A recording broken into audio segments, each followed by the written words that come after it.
जो छाया नामभासी है, जो छाया नामभास हो रहा है, इसमें थोड़ी समस्या यही है। क्या समस्या है? नाम का यथार्थ प्रभाव नहीं जानता, परंतु दुष्ट मत नहीं है, उसको नाम के ऊपर संदेह नहीं है, नाम को नित्य मानता है, भक्ति को नित्य मानता है, भगवान को नित्य मानता है। थोड़ी इसके हृदय दुर्बलता है, परंतु नाम के प्रभाव से उसका जो वो थोड़ा सा कषाय था वो दूर हो जाता है। जैसे मेघ, आकाश में मेघ जब उदित हो जाते हैं, सूर्य कुछ आच्छादित हो जाता है, जब बादल छंट जाते हैं, सूर्य प्रकाशित हो जाता है, उसी प्रकार से जो छाया नामभासी व्यक्ति है, साधक है, जब सद्गुरु चरणाश्रय करता है, सद्गुरु की कृपा से उनके प्रभाव, क्या प्रभाव, नाम तत्व का उसको अनुभव हो जाता है, अल्प दिन में ही जो छाया नामभास था क्या बन जाता है? शुद्ध नाम। और उसका परिणाम क्या, उसका कृष्ण प्रेम प्राप्त हो जाते श्रवण क्या में। आगे बता रहे हैं, भगवत भक्तों को अवश्य ही मायावादियों के संकट का परित्याग करना चाहिए। मायावादी संग से सतर के छाड़िया, शुद्ध नाम परायणे तुसी बो सेविया। जो बन रहा था, पृथ्वी नामभास बन रहा था, कारण क्या था इसमें? संग। किनका संग? ऐसे व्यक्ति का संग करते हैं जो मायावादी होते हैं, उनका संग करने से ही नाम अपराध, ये पृथ्वी नामभास बनता है। तो यहाँ पर क्या कर्तव्य है? तो भगवान के भक्त हैं, उन्हें मायावादियों का संग परित्याग करना चाहिए, ये विधि है। मायावादी संग ते सतर के छाड़िया, शुद्ध ना प्रायणे तुसी बो सेविया। इसलिए शुद्ध जो भगवत भक्त, भगवान के भक्त हैं, भक्त कहने से इनका प्रयोजन क्या है? कृष्ण प्रेम जिनका प्रयोजन है, उन्हें क्या कर्तव्य है? सतर्क होकर के मायावादियों का संग छोड़ना पड़ेगा। ये मायावादियों का संग ही है क्या? मुख्य बाधक, मुख्य बाधा है ये।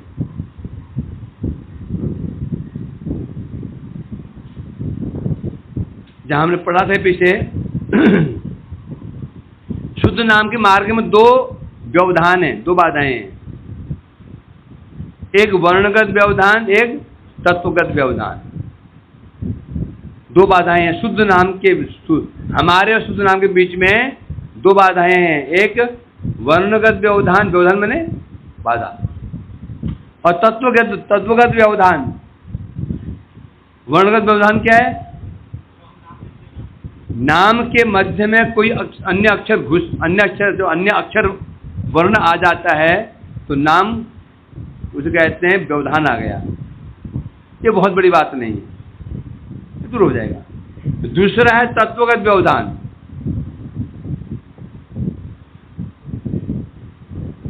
नाम तत्व के ऊपर ही संदेह, नाम को नित्य नहीं मानना, नाम को काल्पनिक मानना, भक्ति को नित्य नहीं मानना, भगवान के आकार को नहीं मानना, यह है तत्वगत व्यवधान। और तत्वगत व्यवधान का कारण क्या होगा? ऐसे व्यक्तियों का संग। नॉर्मली इस भारतवर्ष में सभी लोग आकार मानते हैं। एक गांव गंवार भी वो भगवान को मानता है, आकार को मानता है। कहीं पत्थर रखे होते हैं, पत्थर की पूजा करते हैं। कहीं कहीं ऐसे स्थान बड़े वृक्ष हैं, वृक्ष उनको ही पूजा करते हैं। तो मूर्ति पूजा भारतवासियों के खून में ही है, स्वाभाविक रूप में, स्वाभाविक रूप में करते हैं ना। कोई पीपल की पूजा शुरू कर देते हैं, कोई पीपल की, कोई आम, ये सब क्या है? पीपल की पूजा, आंवले की पूजा, क्या है? ये आकार की पूजा करते हैं, स्वाभाविक रूप में होता है। एक छोटे बच्चे को, एक छोटा बच्चा भी डरता है क्या? भगवान की मूर्ति का अनादर करते हुए छोटे बच्चे भी डरते हैं, वो भी ऐसे करते हैं, छोटे छोटे बच्चे भी करते हैं ना, कहते हैं। परंतु वे लोग कौन है? कुछ लोग ऐसे होते हैं मूर्ति के विषय में मूर्ति का खंडन करते हैं, भगवान का आकार खंडन करते। कौन कौन करते हैं? वो जो ऐसे करते हैं, समझो जन्मजात नहीं है। जन्मजात जो जन्मजात व्यक्ति भारत जन्म लेता है तो खून में यही है, भगवान आकार को मानेगा। बाद में जब कुछ ऐसे दुष्टों का संग करता है वैसा बन जाता है। अच्छा भला घर में पूजा पाठ होती थी, बचपन होता ही है। स्कूल गया, दयानंद सरस्वती का पाठ पढ़ा उसने कि शिवलिंग के ऊपर चूहा चढ़ गया, तो उसको पुट्टी कर दी शिवलिंग के ऊपर, और शिव जी भगा नहीं पाए उसको। मुस्लिम ऐसे घर में पूजा पाठ करते हैं हम लोग, बच्चे पूजा पाठ करते हैं। स्कूल में गया, जब पाठ पढ़ा कि दयानंद सरस्वती के पिताजी शिव भक्त थे, दिन था शिवरात्रि का, पिताजी बैठे वहां बैठे थे मंदिर में, कुछ थक गए, 1-2 बज गया दोपहर का। बोले बेटा तू यहाँ बैठ दयानंद, मैं थोड़ा आता हूँ विश्राम करके, तू ये लोग आएंगे, इनकी ये जो चढ़ाएंगे ये रख लेना, इनको प्रसाद दे देना।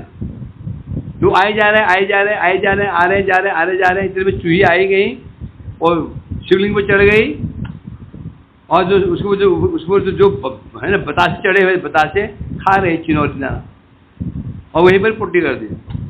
और छोटा बच्चा वो दयानंद, उम्र 7-8 साल, वो देख रहा था।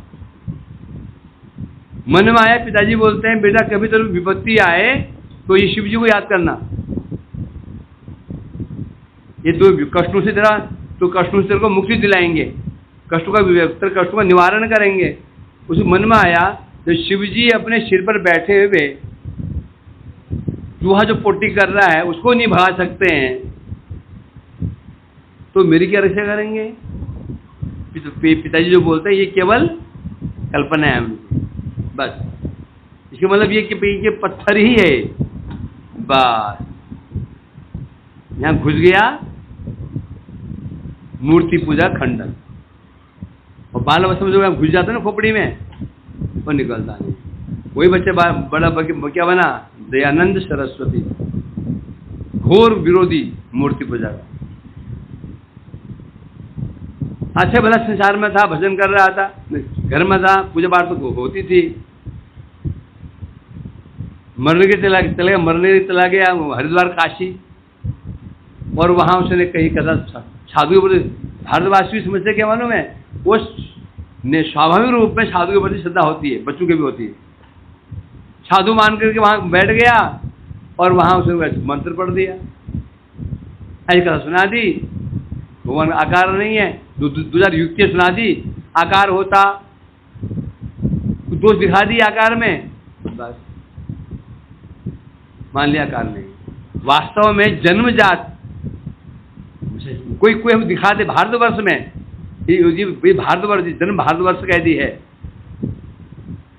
यदि बाहर से आया हुआ व्यक्ति नहीं है, जन्म यदि पूर्वज यदि भारत के हैं तो बौद्ध के नहीं, जापान से ना आया हो, नेपाल से ना हो, जन्म भारत का ही हो, 2-3 पीढ़ियां भारतवर्ष में हुई हो, जिसकी दिखा दे कोई जन्मजात बच्चा ये माने कि भगवान का आकार नहीं, हो नहीं सकता। ये 2-3 पीढ़ियां जिसकी यहाँ भारत में जन्मी हुई हो, और बच्चा जन्म से ये नहीं मान सकता कि आकार नहीं है, नहीं मान सकता वो। ये बाद में ये तो का कारण क्या बना? संग। ये बता रहे हैं यहां पर, भक्ति में सबसे बड़ी बाधा है ये, क्या बाधा है? मायावाद। मायावाद में सीधा भगवान के नाम को, रूप को, गुणों को काल्पनिक मानना, भगवान को नित्य नहीं मानना, नाम को नित्य नहीं मानना, और यही है अपराध। इसलिए कह रहे हैं यहाँ पर भगवत भक्तों को सतर्क रह, सतर्क कैसे, इनका संग त्याग कर, कैसे जाकर सतर्क होकर के सावधानी से इनका संग पर त्याग करना चाहिए मायावादियों का। और ये तो हो निगेटिव जो त्याग करना है, निषेध और विधि। निषेध क्या है? मायावादियों का संग छोड़ना होगा। और विधि क्या है? नाम परायण तुझमें सेवे, जो साधु नाम परायण साधु हैं, सेवा करके उनको संतुष्ट करना होगा। दो चीजें, जो मायावादी हैं, भक्ति विरोधी, उनका प्रत्याग करना होगा, और जो साधु, जो नाम परायण है, शुद्ध नाम परायण साधु हैं, तुषी पे सेवया, उनकी सेवा के द्वारा उनको प्रसन्न करना होगा। ये दो चीज। यदि दो मंत्र पढ़ लिए, दो मंत्र यदि किसी भक्त ने जीवन में उतार लिए, तो समझो उसको फल मिल गया। दोनों का पालन करना पड़ेगा। जो शुद्ध वैष्णव है, उनकी भी सेवा कर रहा है, और मायावादी को भी संग कर रहा है, तो समझो हो ही नहीं सकता। ये दोनों चीज एक साथ नहीं हो सकती। एक व्यक्ति बोलता नहीं, मैं तो जी शुद्ध बड़े बड़े महापुरुषों का संग करता हूँ, शुद्ध वैष्णव का संग करता हूँ। ये किया मैंने, बड़े बड़े महापुरुषों में संग किया, और देखा जा रहा है मायावादियों का संग भी कर रहा है। इसका मतलब इसने शुद्ध वैष्णव संग किया ही नहीं। बोले कैसे हो सकता? किया ना उन्होंने महापुरुष का संग किया, तो फिर किया तो हम कैसे कह सकते हैं उन्हें वैष्णव संग नहीं किया? कैसे कह सकते हैं? जिसकी सेवा करता था, और जिस सेवा करता था, वास्तव में महापुरुष थे, दिव्य जीवन चरित्र रहा है, तो हम कैसे कह सकते हैं इसने शुद्ध वैष्णव की सेवा नहीं की? क्या तो हम देखा, जानते जिसकी सेवा करता था ये, वो वास्तव में सिद्ध महापुरुष थे। फिर एक मायावादी संग भी कर रहा है ये। अब मैं कैसे कहूं कि तूने शुद्ध वैष्णव संग नहीं किया? मैं कैसे कह सकता हूं उसको?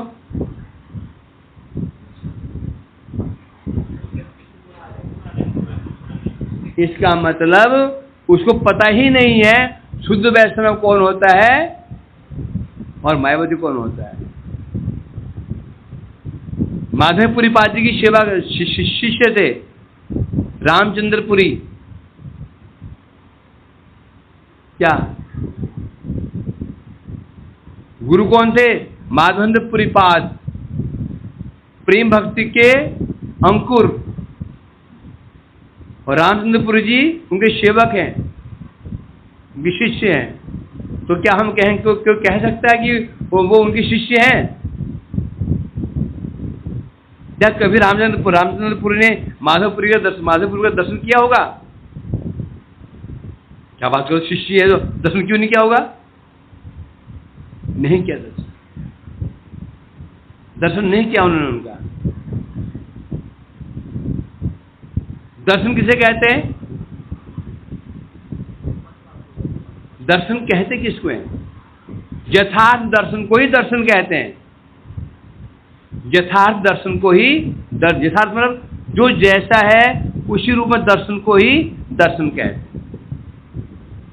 शुद्ध जो भगवान का भक्त है उसको वैसे दर्शन किया जाए तो दर्शन है। यही बात है कही थी गोपीनाथ आचार्य ने सर्व भट्टाचार्य जी को।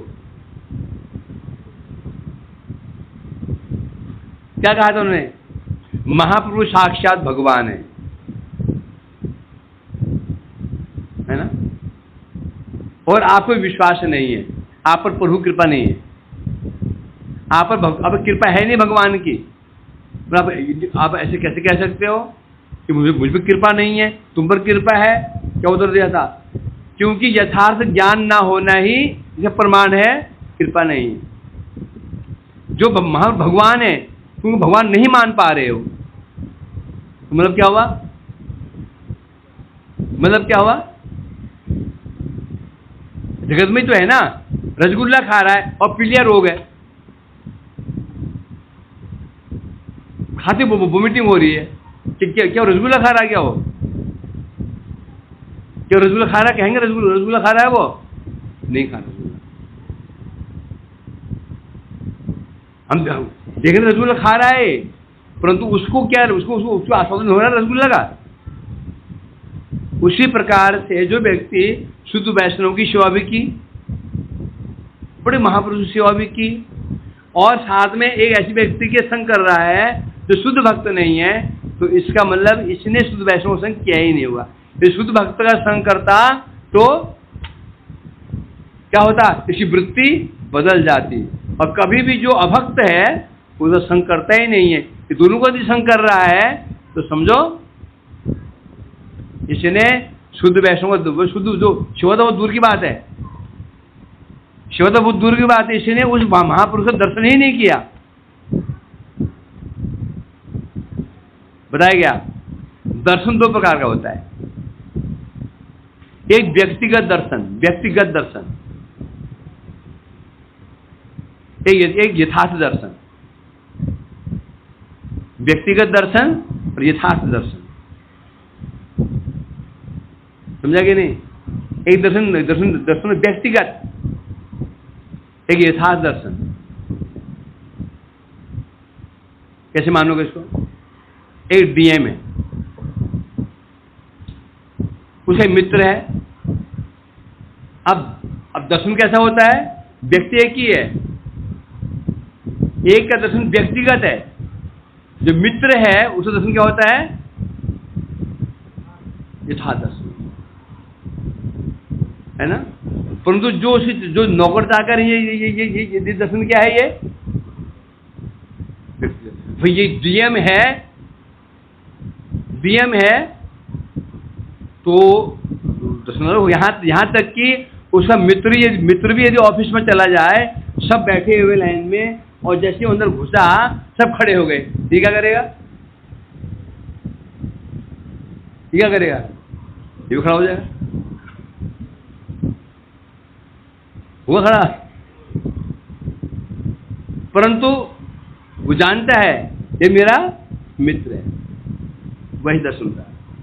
सपोज उदाहरण स्वरूप कोई व्यक्ति एक वैष्णव के पास जाता है, और वैष्णव बड़ा आदर करता है उसको, कभी उसको स्नेह करता है, कभी उसके लिए रसगुल्ला छिपा देता है, कभी रसमलाई छिपा देता है, कभी उसके लिए कहीं कुछ छिपा देता है। उसके लिए थाला लगा दो, आज ये शाही पनीर बना हुआ है, वो बच्चा आने वाला है, वहां रख देना उसके लिए, जब बेटा खा ले, खिला इसको। अब वो जो बच्चा आता है वो बड़ा आदर करता है उस वैष्णव का, बड़ा सम्मान करता है, बड़ा आदर करता है उस वैष्णव का, बड़ा आदर सम्मान करता है। अब जो सम्मान कर रहा है वो सम्मान क्या? वैष्णव वो सम्मान क्या? वो सम्मान क्या? किसका हो रहा है सम्मान? वैष्णव का हो रहा है कि व्यक्ति का हो रहा है? क्या लक्षण है? क्या लक्षण है? वो जो सेवा का जो आदर कर रहा है, पर प्रणाम करता है उस वैष्णव को, क्या वो वैष्णव प्रणाम कर रहा है कि व्यक्ति को प्रणाम कर रहा है? क्या समझता है?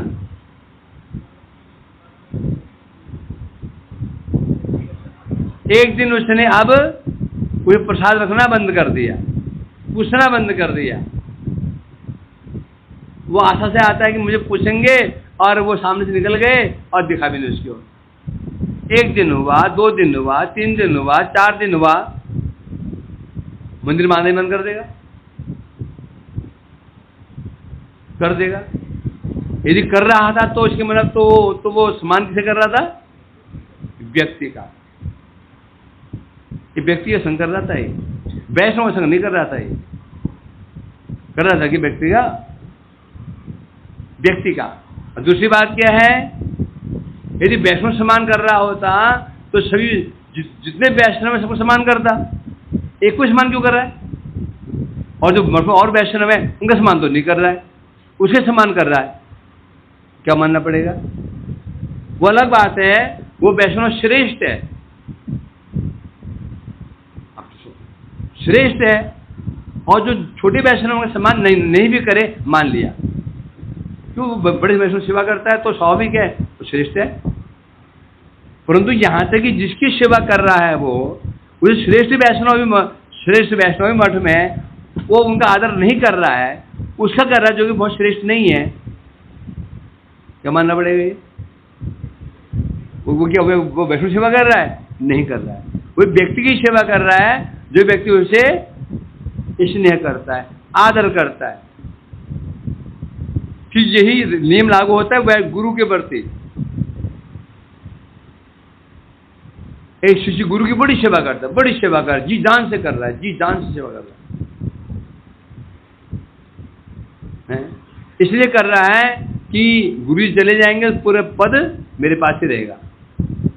और लोग जब मैं उनके इर्द गिर्द घूमता रहूंगा, फोटो में रहेंगे, बाद में गुरु चले जाएंगे, फिर मैं फ्रंट में रहूंगा, तो समझेंगे ये विशेष व्यक्ति था, स्वाभाविक नेचुरली होता है, ये भावना उसकी है।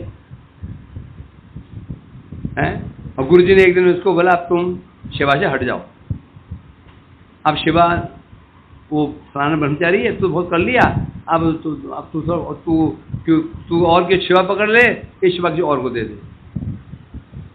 अब परीक्षा है, यदि गुरु सेवा कर रहा था, यदि उसका सेवा कब करेगा? सेवा के लिए क्या चाहिए? पहले सेवा के लिए क्या चाहिए? हैं? दर्शन। सेवा के क्या चाहिए? दर्शन। अब जो सेवा कर रहा था, दर्शन क्या था उसका? यदि गुरु दर्शन था, गुरु दर्शन था, गुरु दृष्टि थी उस व्यक्ति के प्रति, तो सेवा से हटने के पश्चात भी कष्ट तो होगा उसको, गुरु सेवा छूट गई है, परंतु श्रद्धा देश मात्र भी कम नहीं होगी। वो ठीक है, अब मैं जो गुरु को सेवा सौंपी है, इससे मैं ऐसी सेवा करूंगा, गुरु संतुष्ट करूंगा, ये मान लेगा। ये जैसी सेवा से हटाया उसको और गुरु का विरोधी बन गया, गुरु का विरोधी बन गया, इसका मतलब इसका जो दर्शन होता था, यह गुरु दर्शन एक व्यक्तिगत दर्शन था, जो व्यक्ति इसको स्नेह करता था, आदर करता था, जहां जाता था गुरुजी उसको कंधे में हाथ रख के जाता था, गाड़ी में ले जाता था, सब करता था। ये क्या था? ये व्यक्तिगत दर्शन था। और व्यक्तिगत दर्शन सीमित होता है। व्यक्तिगत दर्शन क्या होता है? सीमित, समझा कि नहीं? और तत्वगत दर्शन विशाल। तो ये व्यक्तिगत दर्शन कर रहा है बंदा है ये, तो इसका जब गुरु दर्शन ही नहीं हुआ, गुरु सेवा कैसे हो जाएगी? जब गुरु दर्शन नहीं हुआ, गुरु सेवा नहीं हुई, तो गुरु सेवा नहीं, तो गुरु सेवा का फल कैसे मिल जाएगा? गुरु सेवा का फल क्या है? साक्षात भगवत भक्ति है ना, साक्षात भगवत भक्ति। जब गुरु दर्शन नहीं हुआ, गुरु सेवा नहीं हुई, गुरु सेवा नहीं हुई, तो गुरु सेवा फल कैसे मिल जाएगा? तो इसीलिए गुरु सेवा करने के पश्चात भी जो फल नहीं मिला उसको, ये तो सिद्ध हो गया, तो उसको गुरु दर्शन हुआ ही नहीं। जो रोज जिनके साथ घूमता था, तो वास्तव में वो एक व्यक्ति के साथ घूम रहा था, जो व्यक्ति उसको सम्मान आदर दे रहा था। तो यही यहाँ के कह रहे हैं यहाँ पर कि मायावादी का संग छोड़ना पड़ेगा, इस सतर्क होकर के, और शुद्ध नाम परायण साधु हैं उनको संतुष्ट करना पड़ेगा। अब दोनों कैसे हो जाएगा? ये शुद्ध वैष्णव संग भी कर रहा है, शुद्ध नाम परायण वैष्णव संग भी कर रहा है, और जो मायावादी उनका संग कर रहा है, यदि करता है तो क्या मानना पड़ेगा? क्या मानना पड़ेगा? इसको शुद्ध वैष्णव के दर्शन हुए। अब यहाँ दोष वैष्णव में नहीं है, दोष माधवपुरी बात दोष नहीं है, माधवपुरी बात में दोष नहीं है, दोष उनमें नहीं है, वो तो ठीक ही महापुरुष है। दर्शन में कमी कहां से हो रही है? सूर्य तो उदित हुआ ही है, दर्शन नहीं हो पा रहा है। दोष किसका है? अंधे का। कोई सोचे इससे तो दोष उनमें दोष क्यों आ जाएगा? दोष वहां दोष नहीं, वो ठीक ही है। दर्शन के लिए क्या चाहिए होते हैं? नेत्र। नेत्र यहां पर नहीं है। सूर्य उदय है, दिन में सूर्य दिखाई नहीं पड़ रहा है, तो क्या मानना पड़ेगा उसको? उल्लू, चमगादड़, है ना? तो इसे कह रहे हैं यहां पर, तो मायावादी संग जो यदि नहीं छोड़ पा रहा है और शुद्ध भगवत कर रहा है, तो इसको मतलब ये हुआ, ये जिन्होंने शुद्ध वैष्णव संग किया ही नहीं। शुद्ध वैष्णव संग किया होता, उसे कदापि मायावादी का संग उसको अच्छा लगता ही नहीं। ये तो घटना हुई थी ना, शरण भट्टाचार्य जी मायावादी तो थे, उनको मुक्ति पद से चिढ़ हो गई, मुक्ति शब्द से चिढ़ हो गई उनको। शब्द था मुक्ति पद है, बोलते भक्ति पद है, इसे कहते हैं, इसे कहते हैं। अब ये संग कर रहे हैं। जिसको भक्ति में अच्छे लग रही है और मायावादी सिद्धांत में कुछ तो अच्छे लग रहे हैं, तो समझो नहीं हुआ। इसे कह रहे हैं, यही तो तुम्हारा आज्ञा श्री कृष्ण चैतन्य, से आज्ञा जय पाले से जीव धन्य। ये कौन कह रहा है? कौन कह रहा है? ये मैत्री ऋषि कह रहे हैं। मैं वो कौन कह रहा है? सुबह बोले थे, सुबह तो वही बोले थे। हाँ, हरिदास ठाकुर जी कह रहे हैं। ये कहाँ कह रहे हैं? सिद्ध बकुल क्या कह रहे हैं? श्री हे चैतन्य महाप्रभु, आपकी यही आज्ञा है। क्या आज्ञा? 2, मायावादियों का संग, ततो दुस्संग उत्सृज्य ससु सज्जते पुमान। दुस्संग कहने से मायावाद, सत्संग कहने से नाम प्रायण साधु की सेवा। मायावादी का संग त्याग और शुद्ध नाम प्रायण साधु का सेवन, यह आपका आदेश है। जो व्यक्ति इस आज्ञा पालन करता है वह जीव धन्य है। जिना पाले तब आज्ञा से जीव छार, कोटि जन्म में किचु ते न होबे उद्धार। यह आपका आदेश है। जो इस आदेश का पालन नहीं करता वह जीव छार माने निकृष्ट है। और विशेष बात क्या है? ये जो आदेश है महाप्रभु अपने मुख से दिए हैं। वेद वेदांत से अधिक महत्वपूर्ण किसका है? महत्व किसका है? इसका महत्व अधिक है, हैं? जो उपदेश साक्षात महाप्रभु ने मुख से दिए, क्या उपदेश दिए? सनातन शिक्षा, रूप शिक्षा, शिक्षाष्टक। वो तो रमन जी कह रहे हैं, समझेगे नहीं?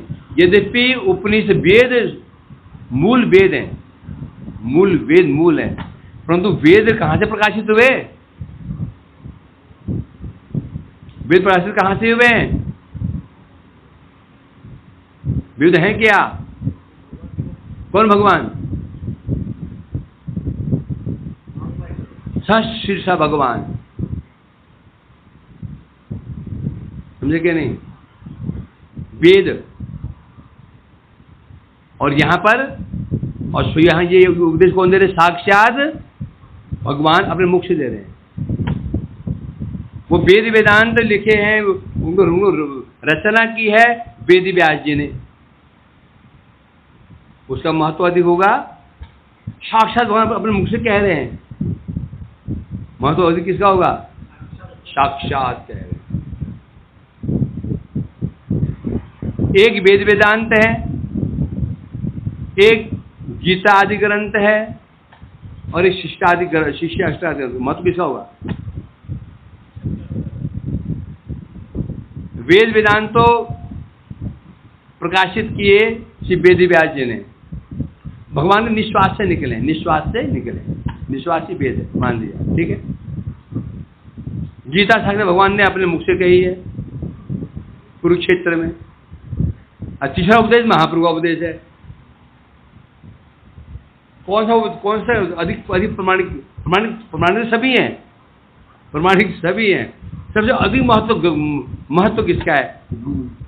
गुरुत्व किसका अधिक? क्यों? क्योंकि वेद वेदांत तो श्वास से निकले हैं, मतलब ही नहीं।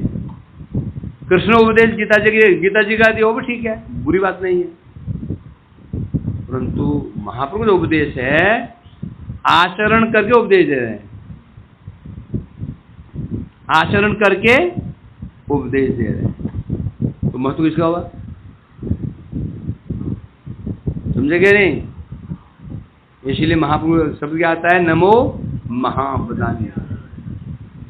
जो करके कृष्ण ने बड़ी बातें कर रखी हैं।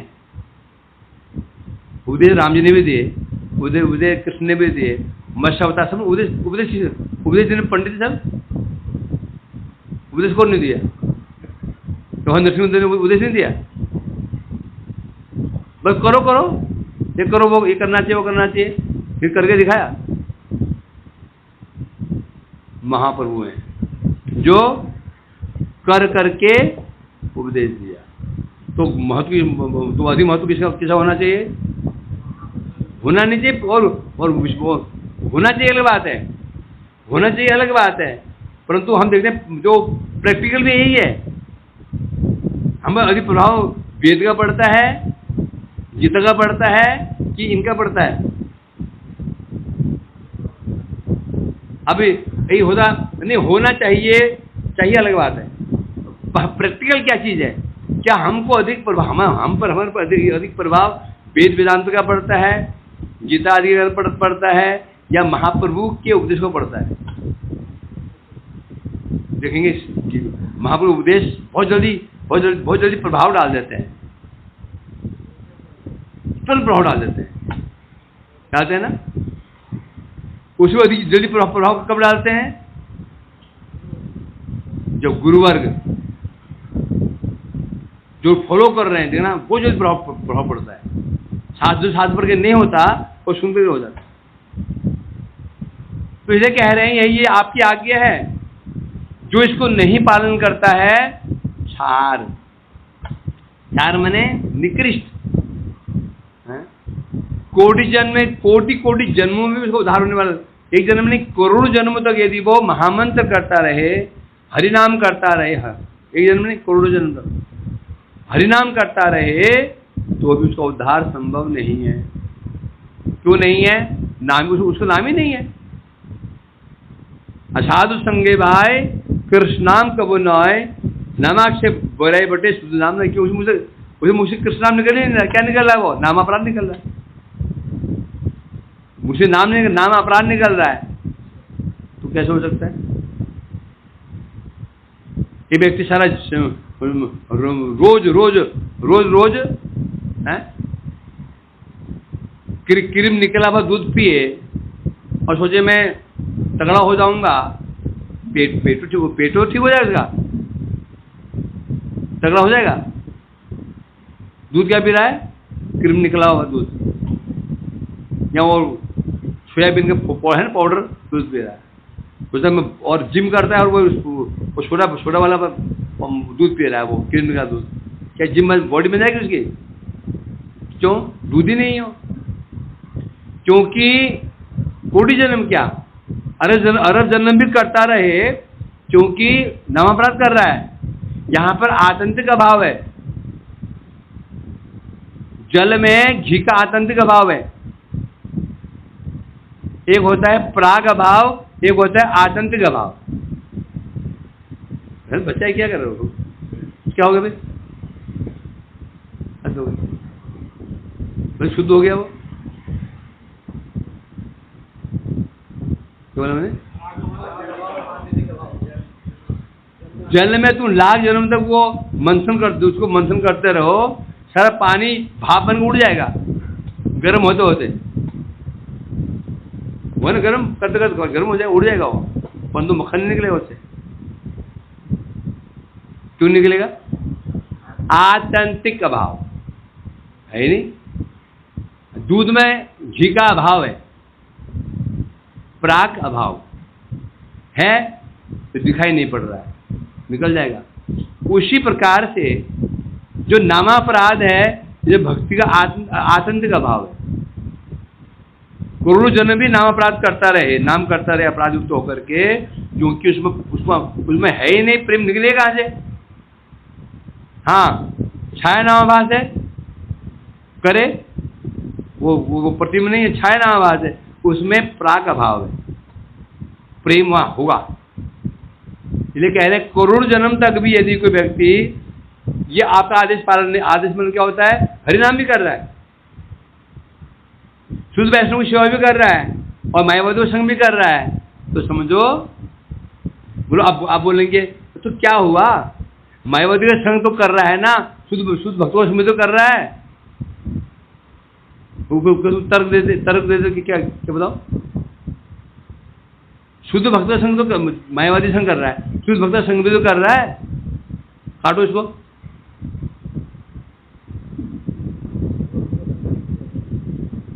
कर तो दिख रहा है ना, दिख रहा है।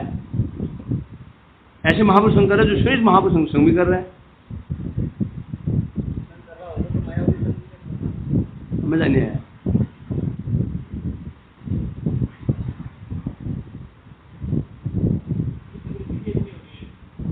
यहां पर धूप का एक गट्ठर जल रहा है, धूप का गट्ठा पूरा जल रहा है। और बगल में छोटा चूहा मरा हुआ, इतना सा रंग तो सड़ा हुआ। जीत किसकी होगी?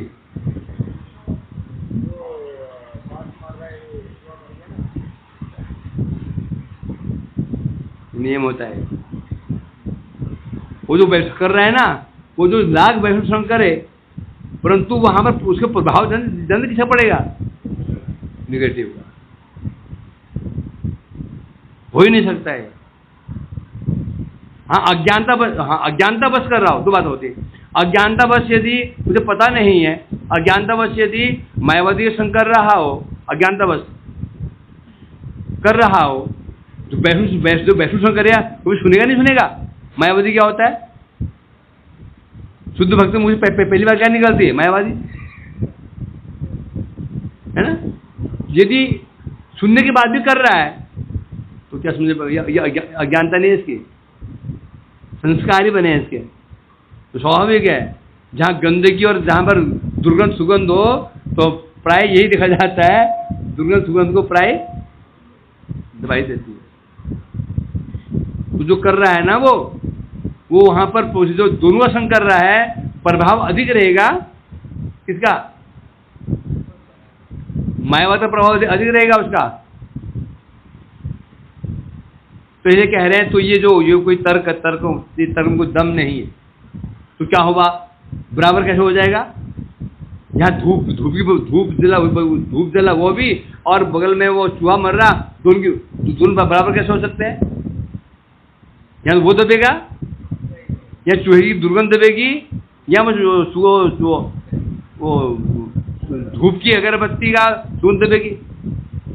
वो दिखा तो ही जाता है। क्या होता है? वो जो सुगंध है ना, सुगंध भी दुर्गंध बदल जाएगी। अब कोई ऐसे तर्क कर दे तब तो फिर ऐसे लग रहा है कि जो असत चीजें हैं, असत जो गलत चीजें हैं, ये तो अधिक बलवान है। कोई कर देना तो इसलिए ये हुआ कि वैष्णव अधिक बलवान कौन हो गया? मायावती हो गया। कोई कर दे तो नहीं, बलवान नहीं, बलवान तो वही है, परंतु इसकी प्रवृत्ति अधिक कहां पर है? बलवान तो वैष्णव भी होता है,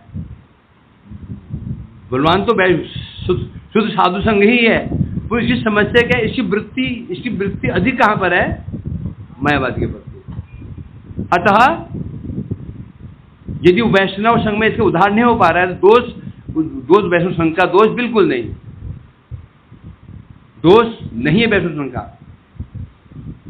वैसे ही नहीं है जैसे बोलते हैं ना, महाभागवत तो दर्शन करने मात्र से प्रेम हो जाता है, कहते हैं। तो नारद जी के दर्शन करके कंस को तो प्रेम नहीं हुआ, कंस को प्रेम हुआ? रावण को प्रेम हुआ था क्या? हिरण्यकशिपु प्रेम हुआ था? नहीं हुआ था। तो क्या मान लेंगे नारद जी महाभागवत नहीं है? इसे खंडन करने के लिए क्या क्या एग्जाम्पल है?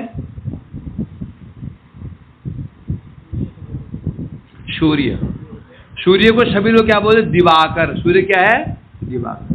दिनकर, प्रभाकर। सूर्य दिन कर देता है, स्वाभाविक है। परंतु जो अंधा होता है, जो आंखों में जो दोनों आंखें फूटी हुई हो, अंधा हो, क्या उसी दिनकर है वो? अब 10-20 अंधे मिल गए, नहीं जी हम ये प्रोटेस्ट करते हैं, ये शास्त्र में गलत लिखा हुआ है, सूर्य दिनकर नहीं है। 20-25 मिल गए अंधे, आंदोलन शुरू कर दिया, शास्त्र का खंडन कर रहे हैं। क्या खंडन कर रहे? शास्त्र में गलत लिखा हुआ है। दिनकर होता तो हमें दिन दिखता। अब कोई उनकी बात मानेगा? अब केस गया जज के पास में। जज बैठा हुआ, जजमेंट दे रहा हो। ये तो अंधे खड़े हुए हैं, ये तो भक्त खड़े हुए हैं। बोलता अंधे बोलते हैं जी भगवान क्या, एक अंधे बोलते हैं सूर्य दिनकर नहीं है, और एक कुछ बोलता है सूर्य दिनकर है। अब जज क्या निर्णय देगा? जज क्या निर्णय देगा? जज क्या बोलेगा? सूर्य दिनकर ही है, तुम्हारी आंखें फूटी हुई हैं। यदि तुम्हारी आंखें 1.5 भी होती, पौनी भी होती, दो में से एक में भी थोड़ी भी होती, तो तुम देख पाते थे। समझे कि नहीं? दोष सूर्य का नहीं है, तुम्हारा अभाव तुम्हारे अंदर है। उसी प्रकार से बता रहे हैं यहाँ पर। कोई ये प्रश्न कर दे, जब वो वैष्णव संघ भी कर रहा है, मायावादी संघ भी कर रहा है, तो भी देखा जा रहा है मायावाद का ही प्रभाव अधिक पड़ रहा है। तो वैष्णव संघ का क्या महत्व रहा? क्या महत्व है वैष्णव संघ का? हम बोलते हैं वैष्णव संघ श्रेष्ठ होता है, श्रेष्ठ होता है। उस पर वो जो व्यक्ति है उसकी श्रद्धा अधिक कहाँ लगी हुई है? मायावाद में लगी हुई है। वहां श्रद्धा ही नहीं उसकी। तो श्रद्धा ही नहीं है तो बीज कैसे निकलेगा? श्रद्धा क्या है? श्रद्धा क्या है? श्रद्धा फील्ड है, श्रद्धा खेत है। खेत भूमि उपजाऊ है तो ऊपर जाकर के गेहूं का बीज डाल दो, टेढ़ा गिरे, मेढ़ा गिरे, सीधा गिरे, कैसे भी गिरे, वो पैदा वो वहां से निकल आता है ना? निकल आता है ना? और ऐसी जगह गिर जाए जो मरुस्थल में गिर जाए, वो वहां पर गेहूं क्या बन जाएगा? पॉपकॉर्न। क्या हो? पॉपकॉर्न बन जाएगा, वो खाने लगे, भुन जाएगा वो। भर्जी था क्वचित हाथा प्राय बिजाय नेसते, है ना? भर्जी था क्वचित धाना प्राय बिजाय नेसते। गेहूं से बीज निकलते हैं ना, गेहूं को भूंज लो। अब वो तो उसको निकल आएगा, उसे बीज निकलेगा? नहीं निकलेगा। चने को भूंज लो, निकलेगा? नहीं निकलेगा। क्यों नहीं निकलेगा? बीज तो समाप्त हो गया। तो श्रद्धा जो है ना, ये मुख्य चीज है। श्रद्धा यदि हृदय में श्रद्धा है, यही है उपजाऊ भूमि। अब यहाँ पे जब उपदेश जाएगा, उपदेश अंकुरित हो जाता है। और यदि यहाँ पे श्रद्धा नहीं है, अब वो वैष्णव के पास गया था, श्रद्धा वहां पर है ही नहीं। श्रद्धा किसकी बढ़ती है? मायावादी की बढ़ती है। तो वो उपदेश काम नहीं करेंगे। और इसको समझने बहुत बड़ी बात नहीं है। ये चीजें हमारे सामने होती रहती है, सामने होती रहती है। कैसे होती है बताओ? इसका एग्जाम्पल हमारे सामने कई बार दिखता है। कैसे दिखता है?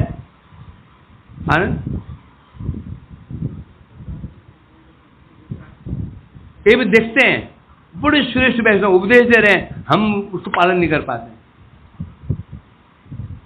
एक वैष्णव जहां में श्रद्धा है, बहुत उन्नत नहीं है, बहुत उन्नत नहीं है, बहुत उन्नत नहीं है, वो थोड़ा सा उन्नत है, उसका उपदेश झट करके हम पालन कर लेते हैं। तो ऐसा क्यों होगा? अर्थात श्रद्धा हमारे कहां पर है? वहां पर। इसीलिए कह रहे हैं यहां पर सतर्क इसलिए बोला, क्या सतर्क शब्द अर्थ क्या हुआ?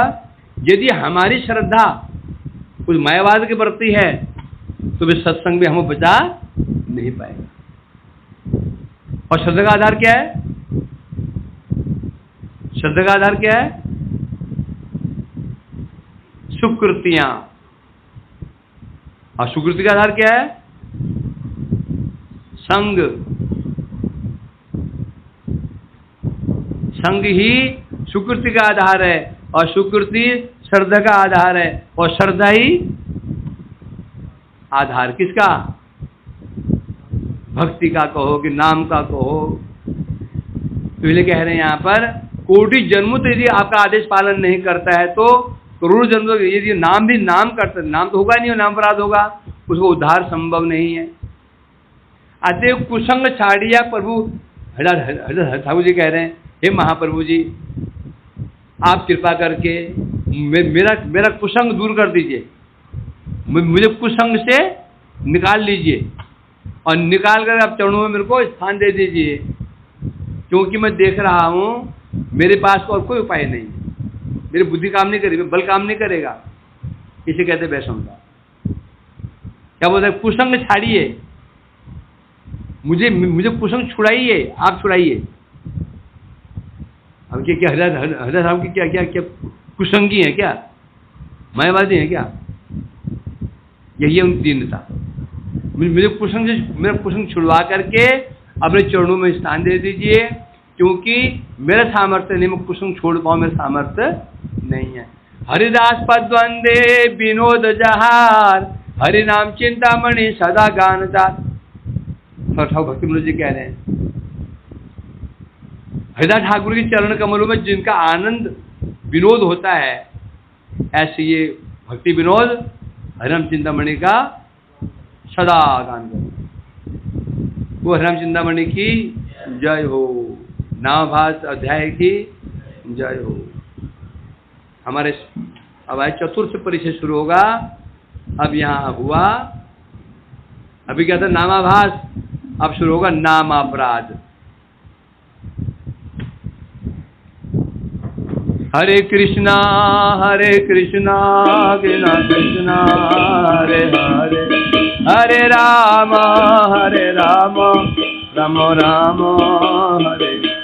निताय गौर हरे बोल, हरि बोल, हरि बोल, हरि बोल, गौर हरे बोल।